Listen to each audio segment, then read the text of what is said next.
Nauunawaan po ng marami, mga mahal naming kaibigan, ang kahalagahan po at kabutihang maidudulot ng mabuting pagsasamahan ng mga miyembro sa isang organisadong samahan, panrelihiyon man o hindi. Kaya halos lahat po ng samahan ay naghahangad po at nagsisikap na maipatupad at mapanatili po ito sa kanilang organisasyon. Ito po ang isang dahilan kung bakit ang isa sa mga pangunahing aral na itinuturo mula pa lamang sa mga nagnanais na umanib sa Iglesia ni Cristo at patuloy pa ring itinuturo sa mga kaanib nito ay ang nauukol sa pag-iibigang magkakapatid. Subalit mga kaibigan, ang higit po na mahalagang dahilan kaya po ito isinasagawa sa loob ng Iglesia ni Cristo ay bilang pagsunod po sa mga utos ng Panginoon Diyos ukol po sa pag-iibigang magkakapatid. Ito po kapatid na Diyon ang ibahagi natin ngayon sa ating mga mahal na taga-subaybay na nagsusuri po sa mga aral ng Panginoon Diyos na ating sinasampalatayanan. Ano po ba ang katunayan kapatid na Diyon na utos po ng ating Panginoon Diyos na mag-ibigan bilang magkakapatid ang mga nasa loob ng tunay na iglesia? Nakasulat po sa Biblia o sa banal na kasulatan ang aral na sinusunod ng Iglesia ni Cristo ukol sa pag-iibigang magkakapatid. Babasahin ko po sa unang Pedro 4:7 hanggang 8. Ngunit ang wakas ng lahat ng mga bagay ay malapit na. Kayo nga'y mangagpakahinahon at mangagpuyat sa pananalangin, na una sa lahat ay maging maningas kayo sa inyong pag-iibigan, sapagkat ang pag-ibig ay nagtatakip ng karamihang kasalanan.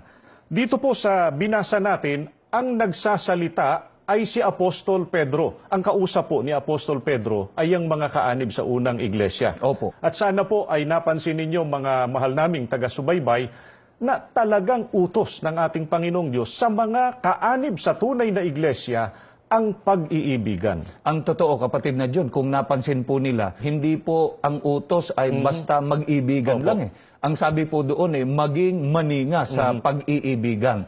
Ngayon, ano po ang mga utos ng ating Panginoon Diyos na dapat pong isaalang-alang, ang dapat matupad para po matupad yung pag-iibigan bilang magkakapatid sa loob ng tunay na iglesia? Narito po ang sagot ng Biblia. Babasahin ko ang pahayag ni Apostol Pablo dito sa Galatia 5:13 hanggang 14. Kayo mga kapatid ay tinawag upang maging malaya. Ngunit, huwag ninyong gamitin ang inyong kalayaan sa pagpapakalulong sa makasalanang pita ng laman, sa halip ay maglingkod sa isa't isa na may pag-ibig. Ang kabuluhan ng kautusan ay binubuo ng iisang utos. Ibigin ninyo ang inyong kapwa tulad ng inyong sarili. Ito po ang iniuutos sa mga kaanib sa tunay na iglesia. Yan ang ating sinusunod, kapatid na Romel, at ng lahat po ng mga kaanib sa iglesia ni Cristo upang maging maningas ang pag-ibig sa isa't isa. Ang sabi, maglingkod kayo sa isa't isa. Ito po kasi kapatid na Diyon ang tungkulin o pananagutan ng mga kapatid sa loob ng Iglesia ni Cristo. Subalit kapatid na Diyon, ang isa pang mahalagang tanong na sagutin natin sa Biblia, paano po kaya magagawa ng mga magkakapatid sa loob ng tunay na iglesia? Paano nila matutupad yung utos ng Panginoon Diyos na maglingkod sa isa't isa, katumbas nung maglingkod sa mga kapatid sa pananampalataya? Paano po magagawa yon? Babasahin ko lamang po ang pahayag pa rin ni Apostol Pablo. Ang binasa ko po kanina ay ang nakasulat sa Galatia 5:13 hanggang 14. Pakinggan ninyo sa 6Gs dito pa rin sa Galatia. Samantalahin natin ang lahat ng pagkakataon sa paggawa ng mabuti sa ating kapwa, lalo na sa mga kapatid sa pananampalataya. Dito po, kapatid na Romel, ay napakaliwanag po ng pahayag ng mga apostol.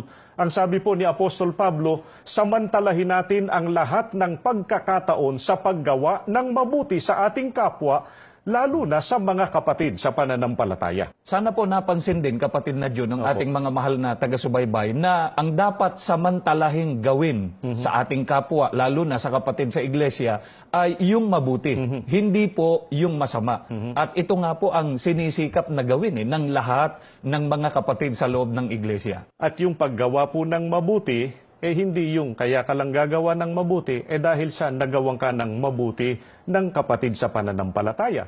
Ang totoo, ito po ay bilang pagsunod sa utos ng ating Panginoong Diyos at sa tagubili na rin ng pamamahala ng Iglesia.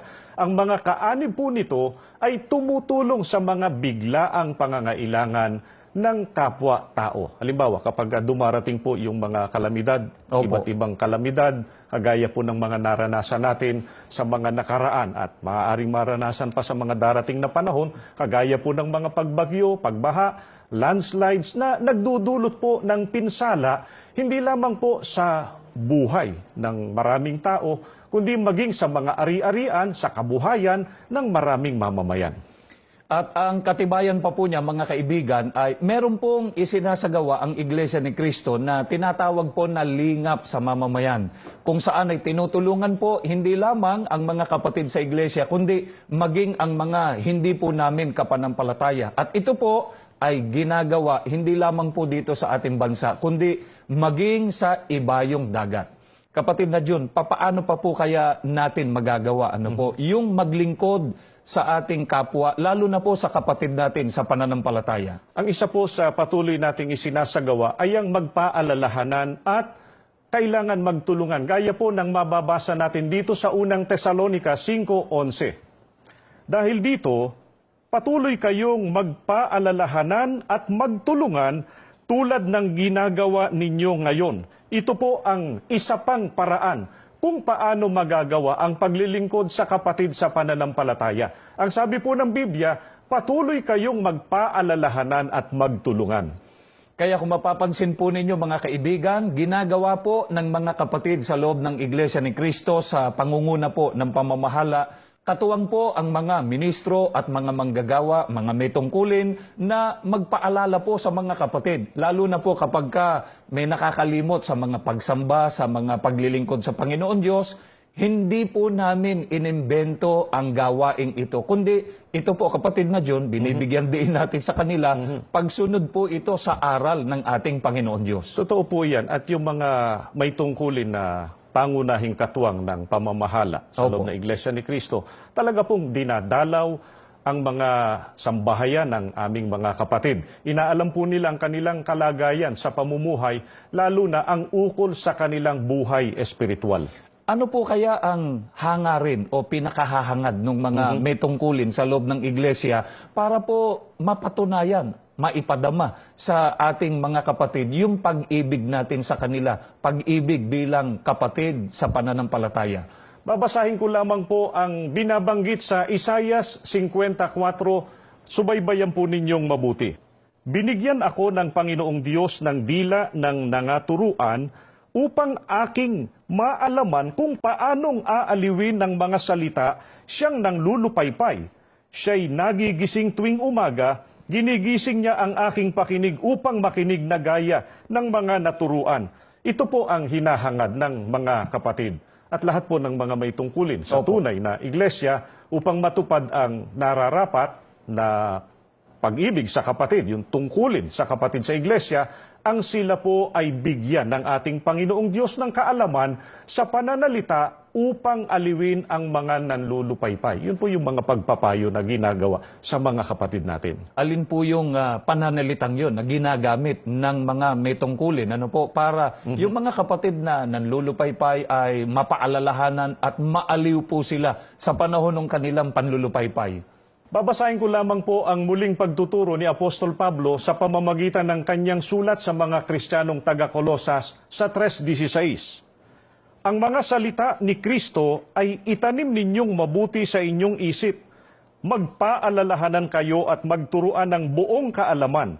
Umawit kayo ng mga salmo, mga imno at mga awiting espiritual na may pagpapasalamat sa Diyos. Ito po ang mga pananalitang gagamitin upang aliwin ang mga nanlulupaypay. Ang mga salita ng ating Panginoong Diyos sa pamamagitan po ng ating Panginoong Hesukristo. Kaya sabi ng mga apostol, magpaalalahanan kayo at magturuan ng buong kaalaman. Maaring ang iniisip po ng iba kapatid na June, bakit po yung pagpapaalaala sa ating mga kapatid ay katunayan po ng pag-ibig natin sa kanila. Gaano po ba kadakilang gawa ang nagagawa natin pagka napagbalik loob natin yung kapatid na naligaw?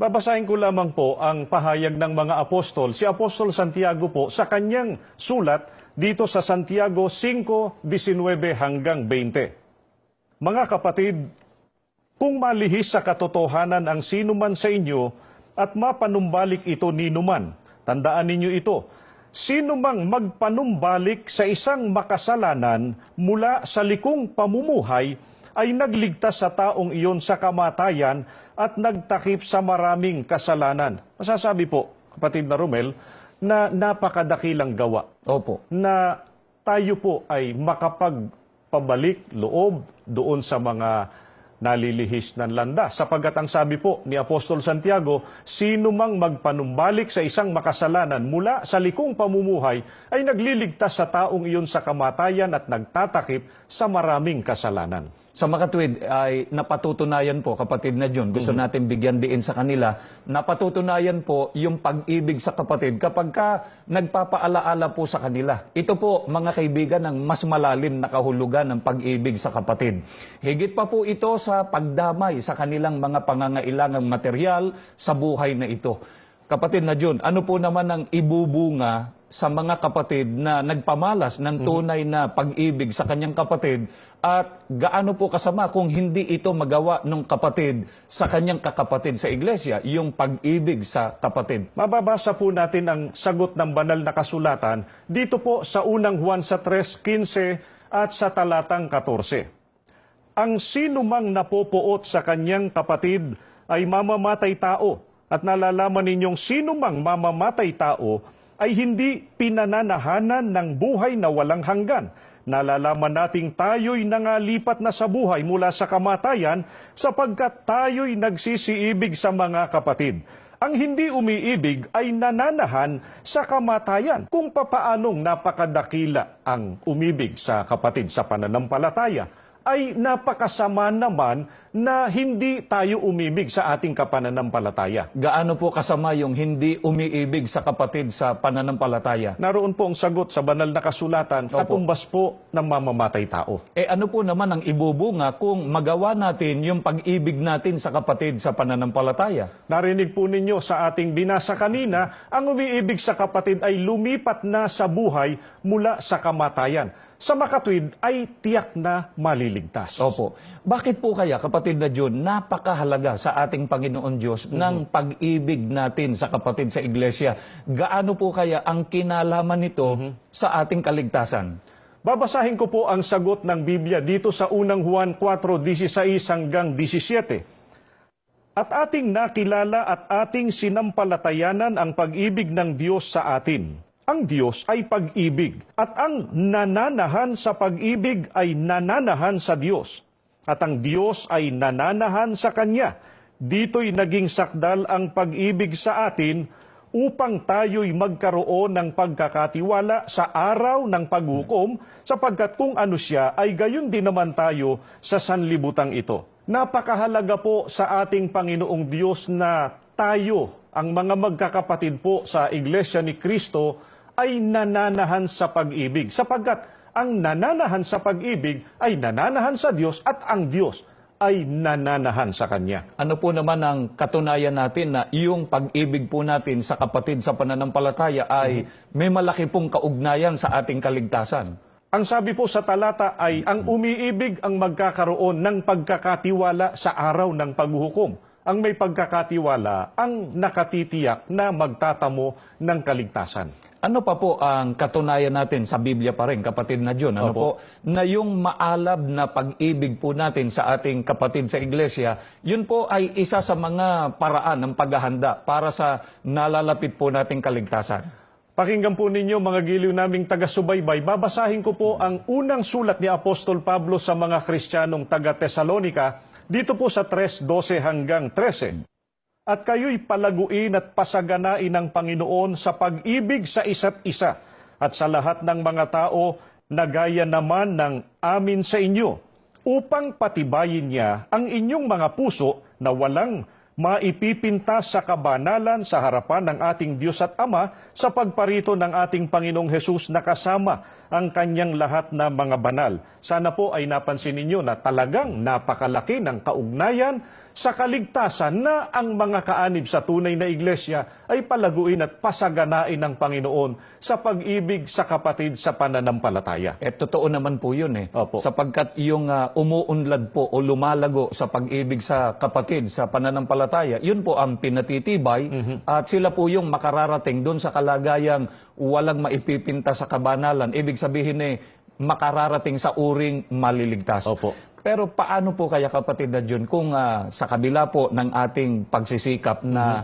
maingatan yung kaugnayan natin sa ating kapatid sa iglesia ay bumangon po yung hindi pagkakaunawaan. Ano po ang utos ng Diyos na dapat nating gawin para maingatan pa rin po yung kapatiran sa loob ng iglesia? Pakinggan po ninyo at babasahin kong pahayag ni Apostol Pablo dito po sa Colosas 3:13 at 12. Mangagtiisan kayo sa isa't isa at mangagpatawaran kayo sa isa't isa. Kung ang sino man ay may sumbong laban sa kanino man na kung paanong pinatawad kayo ng Panginoon ay gayon din naman ang inyong gawin. Mangagbihis nga kayo gaya ng mga hinirang ng Diyos na mga banal at minamahal ng isang pusong mahabagin ng kagandahang loob, ng kababaan, ng kaamuan, ng pagpapahinuhod. Ito po ang kalooban ng ating Panginoong Diyos na dapat po na masunod ng mga magkakapatid sa iglesia. Halimbawa, kung bumangon ang hindi pagkakaunawaan, nagkagalit, upang hindi po mapinsala ang kanilang pag-iibigan sa isa't isa, ang sabi po sa talata, mangagtiisan at magpatawaran sa isa't isa. Hindi po pala dapat na nagtataniman ng sama ng loob o galit.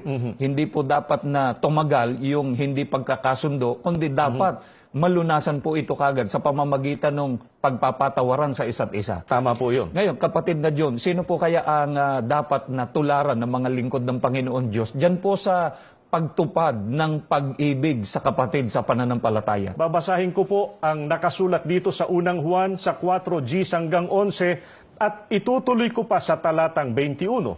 Narito ang pag-ibig, hindi sa tayo'y umibig sa Diyos, kundi siya ang umibig sa atin at sinugo ang kanyang anak na pangpalubag loob sa ating mga kasalanan. Mga minamahal, kung tayo'y inibig ng Diyos ng gayon, ay nararapat na mangag-ibigan din naman tayo.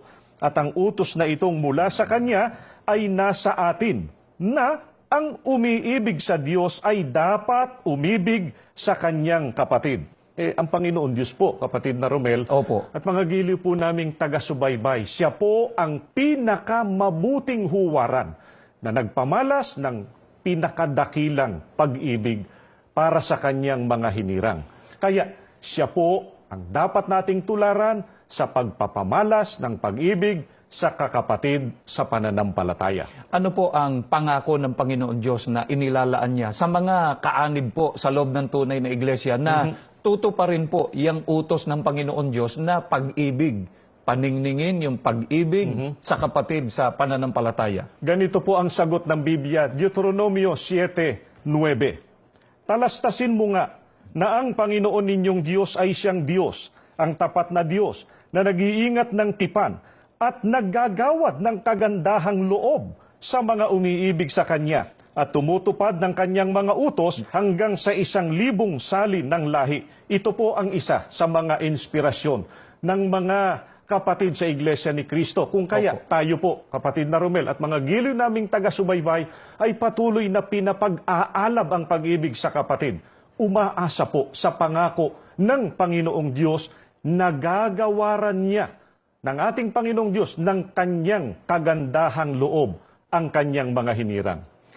Hangad po namin mga kaibigan na magsama-sama po tayo sa loob ng tunay na iglesia at magkaisa po tayo na sundin ang mga kalooban ng Panginoon Diyos na ang isa po rito ay ang tunay at wagas na pag-ibig sa kapatid sa pananampalataya, upang gawaran po tayo ng Panginoon Diyos ng Kanyang kagandahang loob na totoong kailangan po nating lahat. Hindi lamang po sa pamumuhay sa araw-araw, sa daigdig na ito, kundi higit po sa lahat ay magtamo po tayo ng nalalapit na kaligtasan. Marami pong salamat sa patuloy po ninyong pagsubaybay at bago po tayo pansamantalang magwakas dito po sa ating palatuntunan, mananalangin po muna tayo.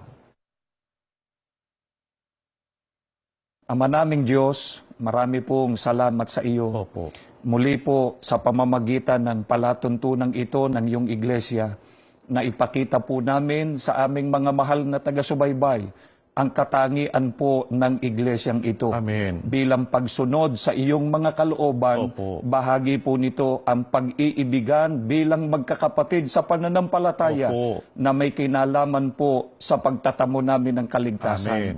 Panginoong Jesus, maawa ka po na sana ang mga naabot ng katotohanan ito, maantig ang kanilang mga puso't damdamin. Magkasama-sama po kami sa loob ng iyong iglesia, Opo. lalo na po sa pagtatamo ng kaligtasan. Amen. Sumasampalataya po kami, Ama, patuloy ang iyong patnubay Opo. sa iyong banal na iglesia sa pangunguna po ng iyong pamamahala. Opo. Lahat po ipinagmamakaawa namin sa pangalan po ng Panginoong Jesus. Amen. Amen.